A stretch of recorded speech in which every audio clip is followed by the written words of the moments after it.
C'est pas vrai.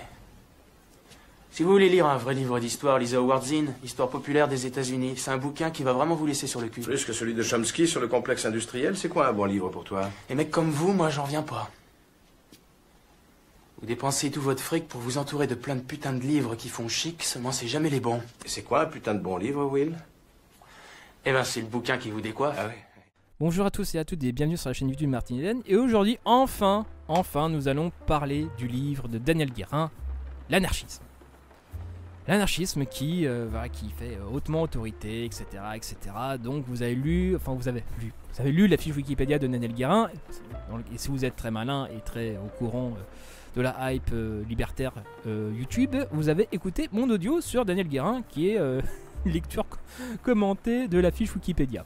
Voilà. Au moins, on rentabilise les choses. Donc voilà, on va commencer la lecture de ce livre, dont la chose sera extrêmement fragmentaire. Parce que je vais pas lire tout le livre d'une traite, si vous voulez. Et puis, faut mieux faire des formats digestes et courts de 10-15 minutes, voire 20 minutes tout au plus. Et comme ça, moi, ça me permet de commenter un petit peu là-dessus. Voilà, ça permet un peu de meubler. Donc voilà. Et puis surtout, j'ai pas beaucoup de temps à consacrer à YouTube, comme je l'ai dit dans mon format débriefing mensuel. Donc, enfin bref, commençons. Billy. Question de vocabulaire. Le vocable anarchie est vieux comme le monde. Il dérive de deux mots du grec ancien av, an, ake, et signifie quelque chose comme absence d'autorité ou de gouvernement. Mais le préjugé ayant régné durant des millénaires, sans lequel les hommes ne sauraient se passer de l'un ou de l'autre, anarchie a été entendu dans un sens péjoratif, un synonyme de désordre, de chaos et de désorganisation. Grand faiseur de boutades, telles que la propriété c'est le vol, Pierre-Joseph Proudhon s'est annexé le mot anarchie. Comme s'il voulait choquer au maximum, il engagea dès 1840 avec le Philistin ce provoquant dialogue. Vous êtes républicain ? Républicain, oui, mais ce mot ne précise rien. Res publica, c'est la chose publique. Les rois aussi sont républicains. Eh bien, vous êtes démocrate ? Non. Quoi ? Vous seriez monarchique ? Non. Constitutionnel ? Oh, Dieu m'en garde. Vous êtes donc aristocrate ? Point du tout. Vous voulez un gouvernement mixte ? Encore moins. Qu'êtes-vous donc ? Je suis anarchiste. Par anarchie qu'il fit parfois la concession d'orthographier anarchie pour moins prêter le flanc à la meute de ses adversaires, Proudhon, plus constructeur malgré les apparences que destructeur, entendait, comme on le verra, tout le contraire de désordre.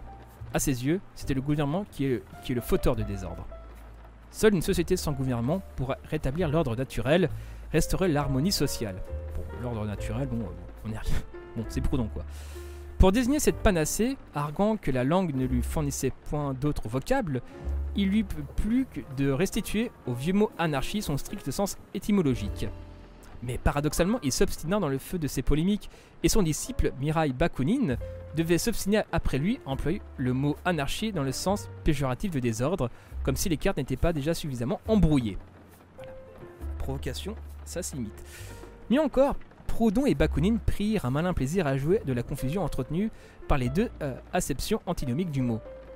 L'anarchie, c'était pour eux à la fois le plus colossal des désordres, la désorganisation et la plus complète de la société, et, au-delà de cette mutation révolutionnaire gigantesque, la construction d'un ordre nouveau, stable et rationnel, fondé sur la liberté et la solidarité.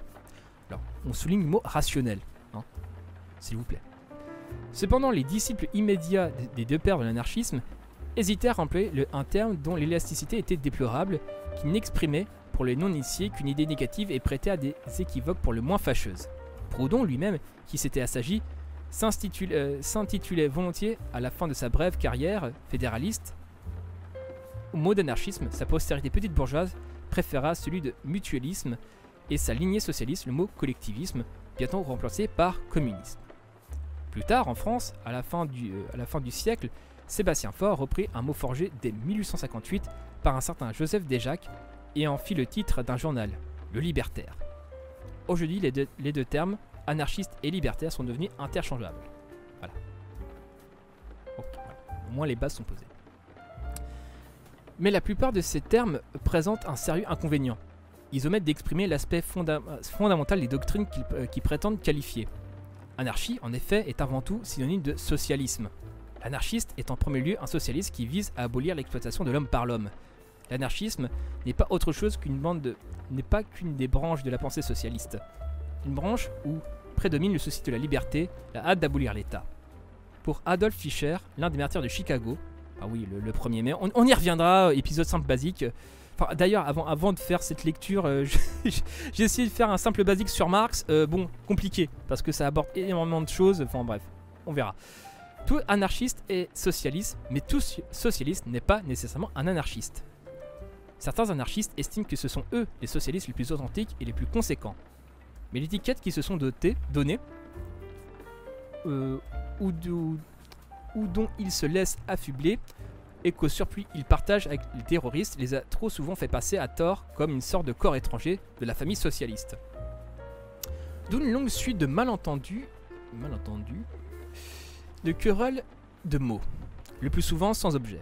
Certains anarchistes contemporains ont contribué à dissiper l'équivoque en adoptant une terminologie plus explicite.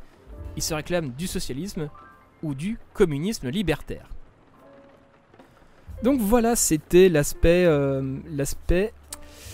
question de vocabulaire du chapitre Les idées forces de l'anarchisme. Donc voilà, c'était Martin Eden en direct du Goulag. Bisous à vous.